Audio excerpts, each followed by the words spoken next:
What's up, you guys, and welcome to this video. So happy that you guys are joining me here today, and it's about time that I finally address the beast in the room.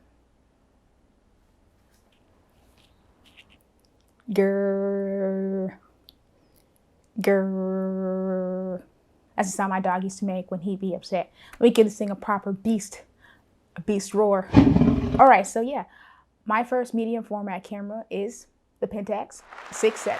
I finally took the leap and invested in a medium format camera, and the camera that spoke to my spirit was the Pentax 6-7. As you guys know, the past few months, I have been trying out many different medium format cameras to get a feel of which camera would fit my shooting style best. And it's been a lot of fun trying out different cameras, but it's also been very helpful too. It's allowed me to see what works for me, what doesn't work for me, what I like and what I don't like when it comes to my medium format workflow. I'm very grateful to my friends who let me borrow their cameras before I went out and spent money on cameras that I ended up not liking in the long run. That would have really hurt me emotionally, a little bit financially. I probably just would have resold it. But yeah, it saved me a lot of time is what it did. And I'm grateful to have had that experience. Now, was this love at first handle? Absolutely not.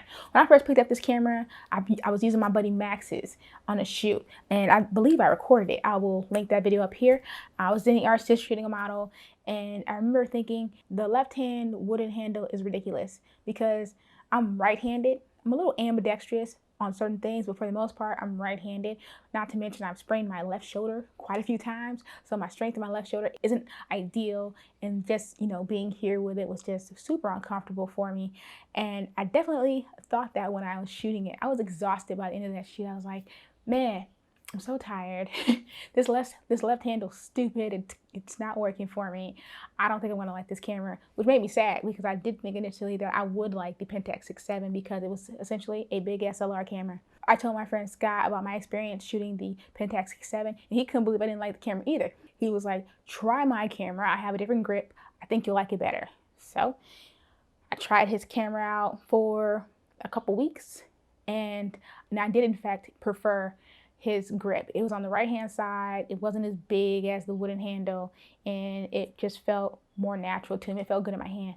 Then I started using it. I started doing shoots with it, shooting models, and I was happy with the results. I initially started out with the 105mm lens on it, and the bokeh was really nice. I liked it a lot, and I was vibing with the camera. Around February, I think it was, Scott told me he was going to be selling off his Pentax 6-7 because he wanted to get another Pentax 6-7 that didn't have many problems. I bought this camera off of Scott because it's stuck on 220 film mode. So when I finish my 10 shots of 120 film, I'd have to keep cranking, which is fine with me. I will continue to crank for a discounted price. Pow! All the time. I bought the camera off him for a discounted price. Of course, he didn't give me his lens. I recently got in my very own 105mm lens. Very excited about this here. Right now I have a 75mm lens on it. This is Scott's. He let me hold it for a couple months while I saved up to get my own lens. I think that I may end up getting a 75mm lens as well. I found it to be pretty versatile. I've shot a couple portraits on it so far, and I've done some landscape stuff with it as well that you'll be seeing later on in a couple videos I have planned for you guys this month. It's a lens that doesn't get talked about all that much. Maybe because like the most wide open it can go is like the f-stop is like 4, I think, and maybe that puts people off. But you know, it's a good camera, so I'm gonna showcase some of the results that I've managed to get with the 75mm lens for the rest of this month, and hopefully put you guys on to a new lens that you too should probably look into. Now, if I were a troll and I felt like trolling myself, here's what I'd say. But Talia, what about the weight? The camera's heavy. It's really huge in your hands. In fact, you definitely have to have 2 hands at all times when using this camera. Why did you buy it? What about your shoulders? What about your back? Facts. Yes, this camera is heavy. Yes, I'm looking at getting a strap for it. Yo, straps for this camera are mad expensive, yo. I don't know what's wrong with people, but when I see straps going for, what is it, like, most of them are like $65 and up, I gotta pause, meditate on it, come to a place of acceptance of spending that much money on a strap. and eventually I will have one too.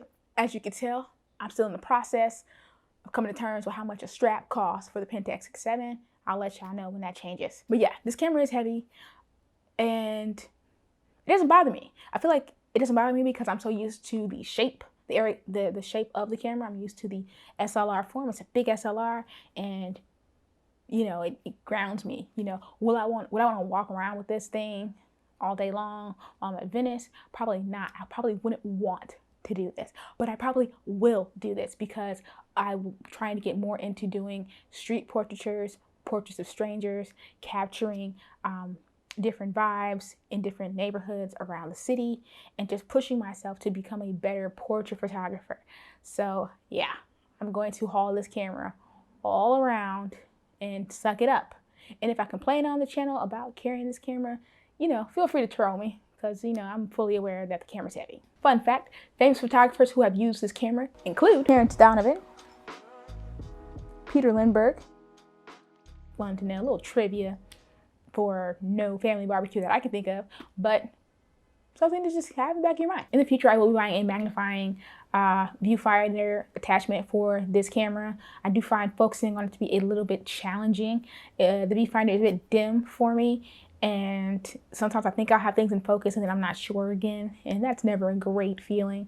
So yeah, I'm going to be looking to purchase a viewfinder attachment soon, and when I do, I will let you guys know how I like it. So my journey to find my first medium format camera has officially ended in 2020. And it was right on schedule. Of everything happening in 2020, me getting a medium format camera is the only thing that's happened that I planned on happening at the beginning of this year. It's nice. It's nice to know that one thing I planned happened. Feels kind of rare at this point, considering. I feel like this is definitely a camera that I will keep for a very long time, a camera that I will continue to grow with as a photographer and challenge myself with. And I can't wait to get started and continue to share my photography journey with you guys, now with the Pentax 7 in my squad.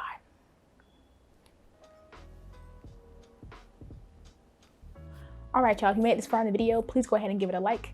Comment down below to let me know what your first medium format camera was, and subscribe to the channel if you haven't done so yet, because you know I'll be back next week with another one. All right, y'all. Peace.